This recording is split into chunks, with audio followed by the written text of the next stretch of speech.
Hi, welcome back.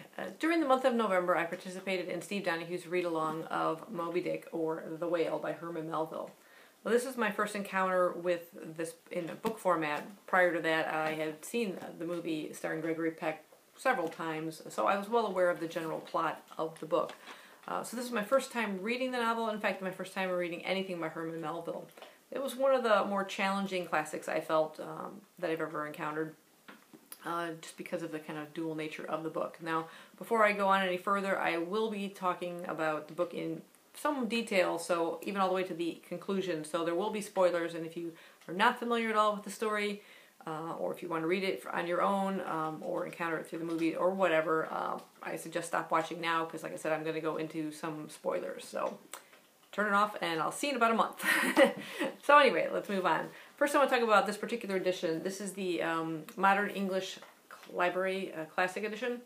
And this particular one has an introduction by Elizabeth Hardwick and illustrations by Rockwell Kent. And I found this particular edition at a used bookshop, and I fell in love with it because I love the illustrations within. They're absolutely gorgeous. I believe that's supposed to be the Pequod. I'll show you a couple of them here. There's Captain Ahab, which is Pegleg. And just really great detail. And besides these full-length ones, there's lots of these little ones you see at the beginning of chapter headings. There's another one with the whale attacking the ship. And I'll show you another one of the large ones here. This is a lot of really great detail within that. And like I said, throughout the book, there are little spot illustrations as well. So this was just a really, really nice detailed edition of it. Now, upon reading this, like I said, I had a basic knowledge from watching the movie what the main theme of it is. I was going in expecting a high-sea adventure. I knew the very first line of the book, Call Me Ishmael, so I knew the book was told in first person from a character by the name of Ishmael, who travels on board a whaling ship called the Pequod, captained by Captain Ahab, who is just this maniac who's lost a leg to a white whale by the name of Moby Dick, and he's seeking vengeance and is out to destroy Moby Dick. And it eventually results in the sinking of the ship, the death of all hands, save one, Ishmael, who ends up writing this book to tell the tale. So apart from that, intermixed within this is basically a nonfiction book, or maybe two if you want to put it that way. There's a book basically all about the cetology of whales. Everything you ever wanted to know about whales. And then there's also another nonfiction book, if you want to split it into two, all about the whaling industry. And I think Melville included this because he figured maybe generations from now might not know enough detail about the whole industry or about whales and how they behave to kind of fully understand the book as much as he wanted his readers to understand it. In fact, there's a kind of a funny part within the book that kind of even explains, even in his day, the lack of knowledge about whales. And I'm just going to read this little part here. It said there's a scientist by the name of Frederick Cuvier, who in 1836 he published a natural history of whales, in which he gives what he calls a picture of the sperm whale. And he warns, before showing that picture to any Nantucketer, you had best provide for your summary retreat from Nantucket. In a word, Frederick Cuvier's sperm whale is not a sperm whale, but a squash. So it was even depicted in error in pictures and things like that too. Nobody really knew a clear idea of what they looked like, how they behaved, and he wanted the reader to fully understand that. But those are the areas that really just, for me, bogged down the narrative of it. I wanted to go in for just this adventure that I was familiar with, but it was interesting to learn a lot about that, but it was in such excess that kind of turned me off a little bit and made it more of a challenge to read the book. The book is written from the first-person point of view of Ishmael, and I'm going to go ahead and read the opening paragraph to just kind of give you an idea of the character and a little bit of the writing style too. It begins, Chapter 1, Call Me Ishmael. Some years ago, never mind how long precisely, having little or no money in my purse and nothing particular to interest me on shore, I thought I would sail about a little and see the watery part of the world. It is a way I have of driving off the spleen and regulating the circulation. Whenever I find myself growing grim about the mouth, whenever it is a damp, drizzly November in my soul, whenever I find myself involuntarily pausing before coffin warehouses and bringing up the rear of every funeral I meet, and especially whenever my hypos get such a upper hand of me that it requires a strong moral principle to prevent me from deliberately stepping into the street and methodically knocking people's hats off, Then I account it high time to get to sea as soon as I can. So he's a bit of a wanderer, and he's seeking some sort of adventure, wanting to travel forth. And that reference to coffin, it's going to pop up quite often within the book, having several different meanings, which a lot of things seem to have within the book. There's multiple meanings, and that's kind of the way Ishmael even sees the world. He sees multiple sides, multiple facets to different things and people as well. So he sets off on his travels, and the first thing he kind of comes to is the Spouter Inn, which the proprietor happens to be named Peter Coffin. And he informs him that there aren't any rooms available, except if he's willing to, he can share a room with a savage by the name of Queequeg. And he's a little bit concerned about that, a savage. He finds out he's described as a cannibal who's out selling his last remaining shrunken head. And he's a little dismayed about this. At first he kind of declines, and then later realizes he doesn't really have much choice, so he goes ahead and decides to share a room with him. And the savage, Queequeg, shows up a little bit later on.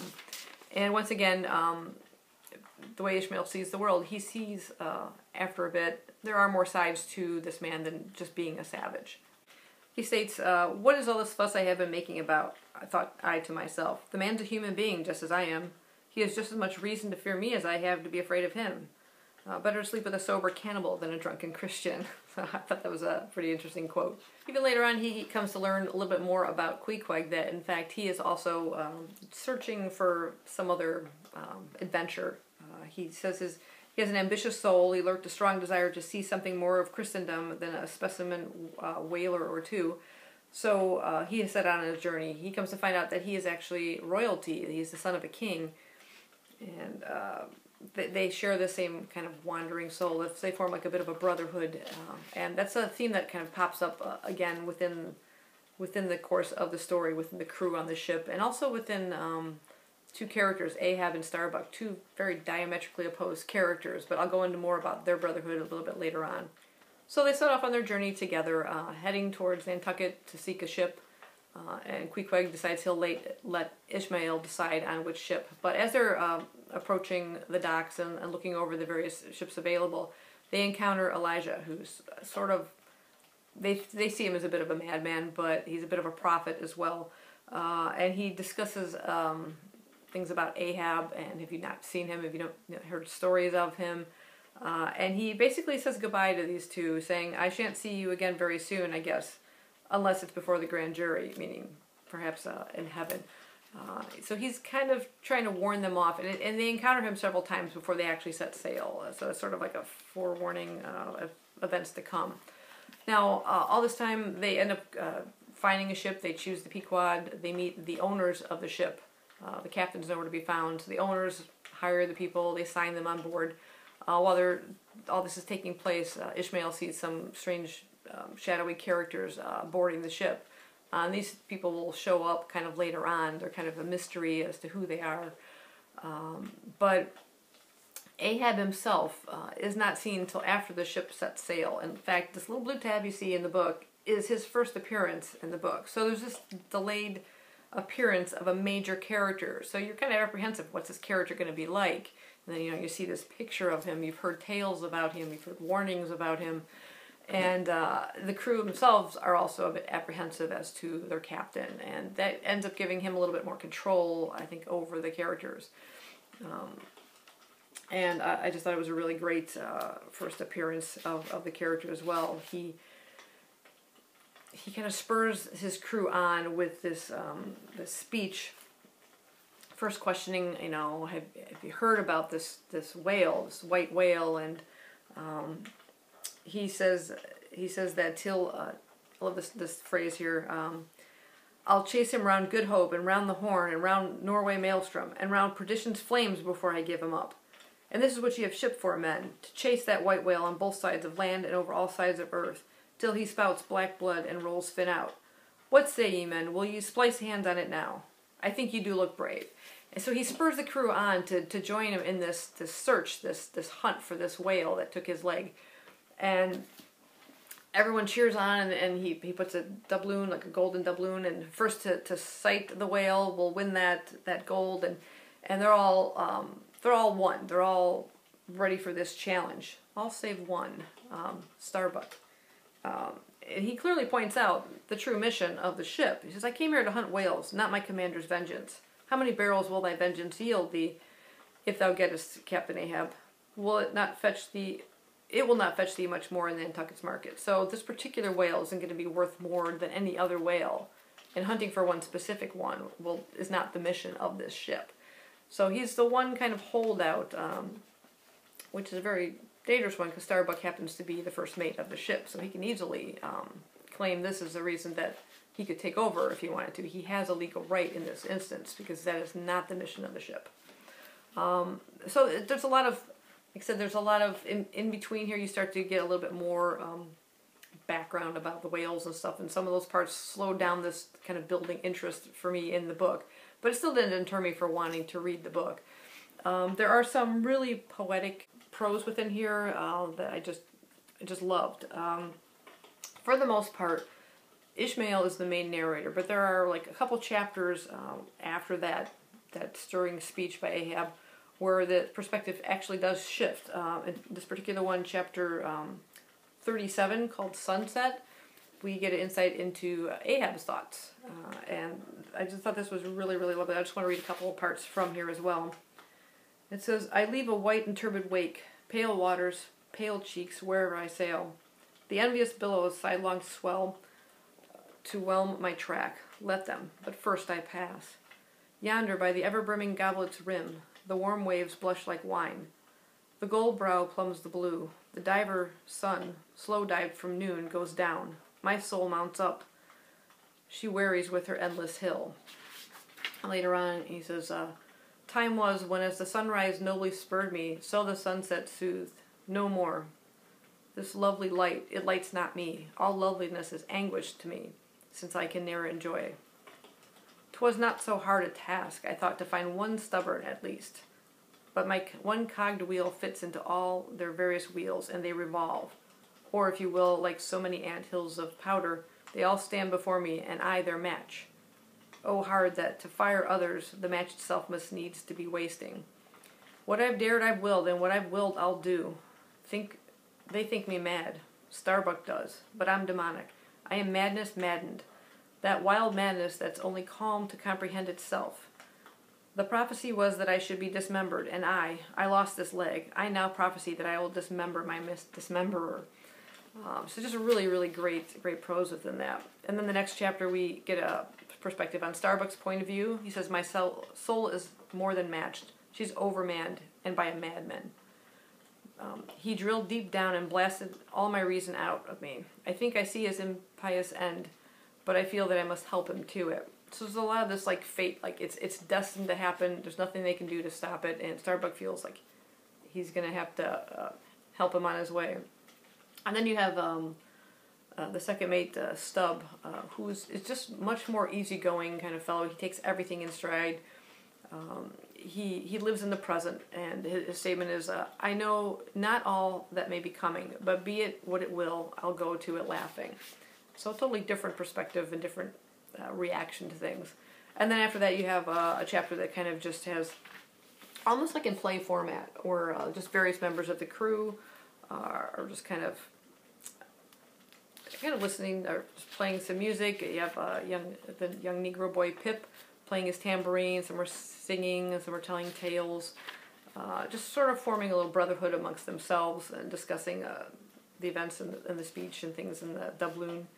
And then you have Ishmael's immediate thoughts after that. He says, I shouted, and more did I hammer and clinch my oath because of the dread of my soul. A wild, mystical, sympathetical feeling was in me. Ahab's quenchless feud seemed mine. So he feels drawn right into this search for vengeance as well. And he says, he piled upon the whale's white hump the sum of all the general rage and hate felt by his whole race from Adam down. And then, as if his chest had been a mortar, he burst his hot heart's shell upon it.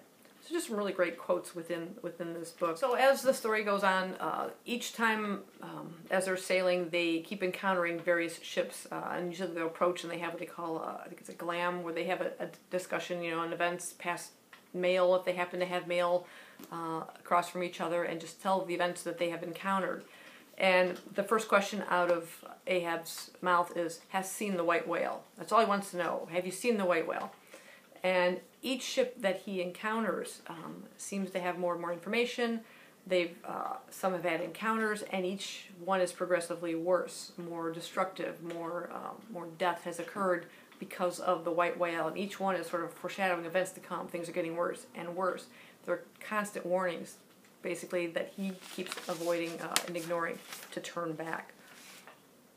While they're sailing, at one point, Queequeg gets quite ill, to the point where he thinks he's dying, and he calls the carpenter on board the ship to build him a coffin. Again, another reference to a coffin. He actually has it built. He wants it watertight. He wants it almost like a canoe, so a dual meaning, a dual purpose. And actually this will have even more purposes. He ends up laying down in it, resting, seeing that he fits in perfectly and stuff, and then he gets out, and then he slightly starts to feel better. So now the coffin feels maybe isn't needed. He starts to carve patterns into it. Now it becomes a piece of artwork, and then he decides to turn it into a chest, so it has another purpose. And then later on, something happens to one of their life buoys, and they end up sealing the top off of the coffin and turning this into a life buoy, which will definitely come in handy towards the end of the book. There's another passage that I quite liked. There's a moment where it's kind of just calm on the sea, one of those rare moments, and Ishmael is just kind of contemplating just man's cycle of life, and he also thinks, like, would to God these blessed calms would last.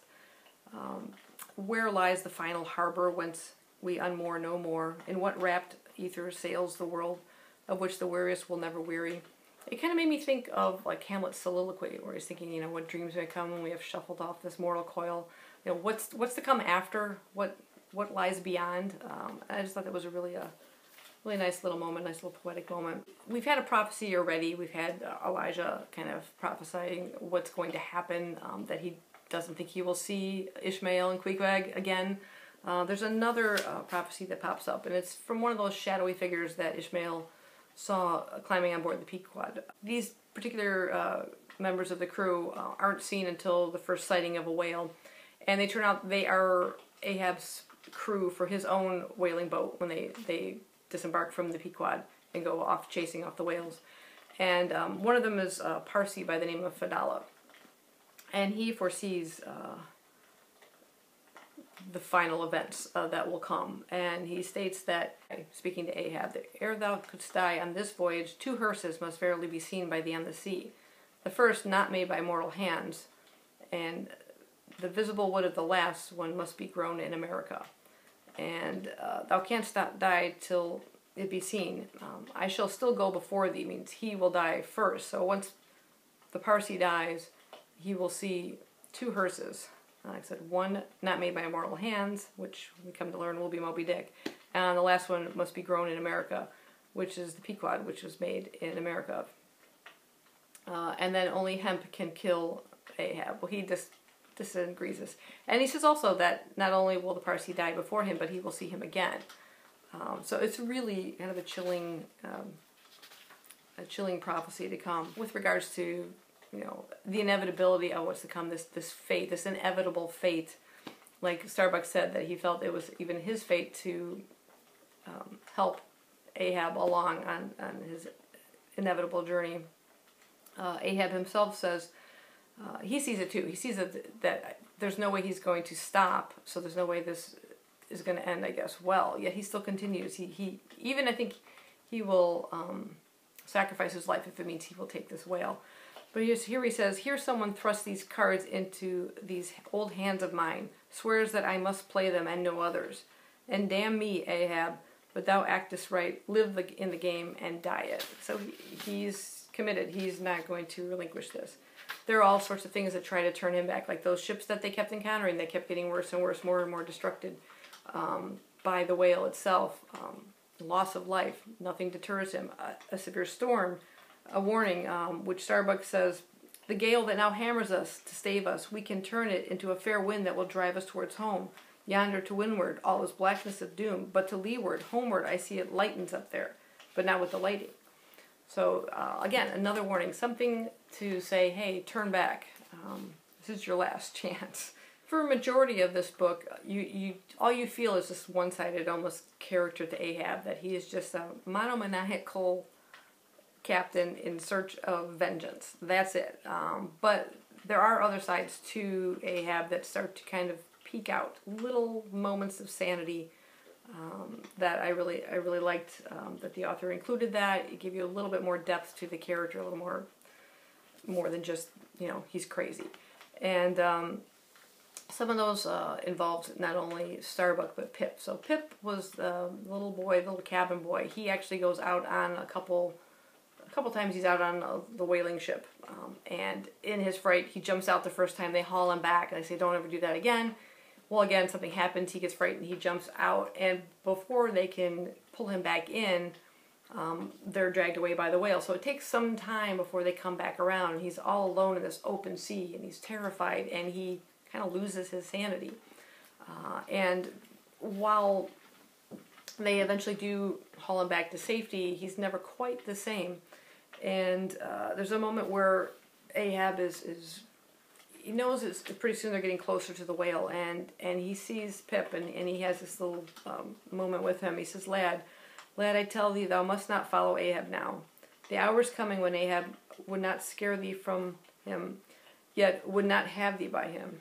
There is that in thee, poor lad, which I feel too curingly to my malady. Like cures light, and for this hunt my malady becomes my most desired health. So he draws strength from his own madness, and even though he sees it in Pip and he recognizes it himself, he tells Pip to stay put. He's been very caring with him up to that point, but now he's being protective and making him stay on board. In addition to that, another kind of moment of sanity within Ahab, and the part where I talked about the brotherhood between Ahab and Starbuck is really shown within this moment here. And I'm going to read a couple passages from here as well, because it's just phrased so beautifully.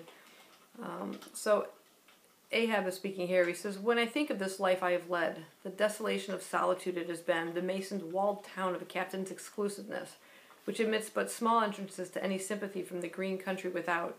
Oh, weariness, heaviness, Guinea Coast slavery of solitary command. When I think of all this, only half suspected, not so keenly known to me before, and how for 40 years I have fed upon dry salted fare, fit emblem of the dry nourishment of my soul, when the poorest landsman has had fresh fruit to his daily hand, and broken the world's fresh bread to my mouldy crusts.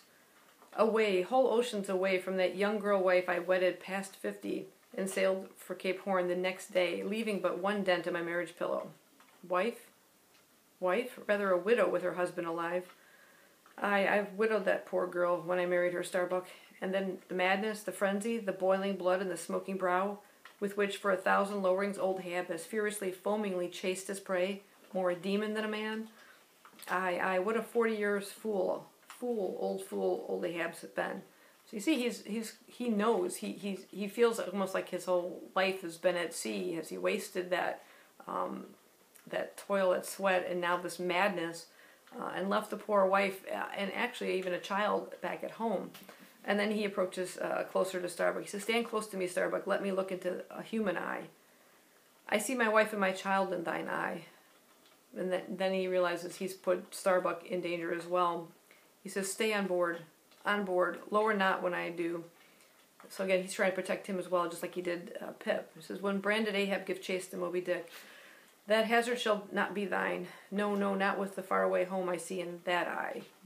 And he realizes, of course, that Starbuck himself has a wife and child, and he has put, he has kind of subjected him to sort of the same life at this point, to his own madness now thrust upon Starbuck, and the dangers that ensues by this chase. And so he's trying to protect him as well. And Starbuck, who has many times tried to, dissuade Ahab, once again tries it. Never wilt thou capture him, old man. In Jesus' name, no more of this. That's worse than devil's madness. 2 days chased, twice stove to splinters, thy very leg once more snatched from under thee, thy evil shadow gone, all good angels mobbing thee with warnings. What more wouldst thou have? Shall we keep chasing this murderous fish till he swamps the last man? Shall we be dragged by him to the bottom of the sea? Shall we be towed by him to the infernal world? Impiety and blasphemy to hunt him more. And then you feel again from Ahab's point of view when he says how he feels towards Starbuck. He says, Starbuck, of late I felt strangely moved to thee. Ever since that hour we both saw, thou knowest what in one another's eyes. But in this matter of the whale, be the front of thy face to me as the palm of this hand, a lipless, unfeatured blank. Ahab is forever Ahab, man. This whole act's immutably decreed. Again, he sees that it's fate. 'Twas rehearsed by thee and me a billion years before this ocean rolled. So there's really beautiful passages. I love that reoccurring theme of brotherhood within the book. And as the book kind of nears the end, we're getting really near the end, it picks up pace so fast. You have that intrigue in the beginning, you're setting off on a new journey, learning about the industry part, kind of slowed the middle part down, and now it's just racing towards the finish, to the inevitable destruction. And basically we see the Parsi's prophecy slowly coming true. Ahab is seeing it, and he's seeing the inevitable now, to the point where he sees the destruction of the Pequod, a ship built in America of American wood, now a coffin for all those people. He sees the Parsi dragged along, caught up in the ropes from the harpoon that pierced Moby Dick. So he's dragged by what is now his coffin, not man-made, a whale. So everything is coming true. And he basically gives himself up to fate. He says, I turn my body from the sun. Towards thee I roll, thou all-destroying but unconquering whale. To the last I grapple with thee. From hell's heart I stab at thee. For hate's sake I spit my last breath at thee. And he stabs at the whale and then is pulled down under, caught up in the hemp rope that the Parsi foresaw would be his death. This, like I said, was a very challenging book to read. It kind of helped me too, although having, I basically saw Captain Ahab as, Gregory Peck forever in my head that way. And especially those last lines, when he is stabbing at the whale and shouting that last speech at him, was just so chilling. But I'm sure there's a lot more to this book, lots of, metaphors and things that probably just went right over my head. But from what I got out of it, I did get out a lot. It was well worth the challenge of reading, and I'm glad I finally did.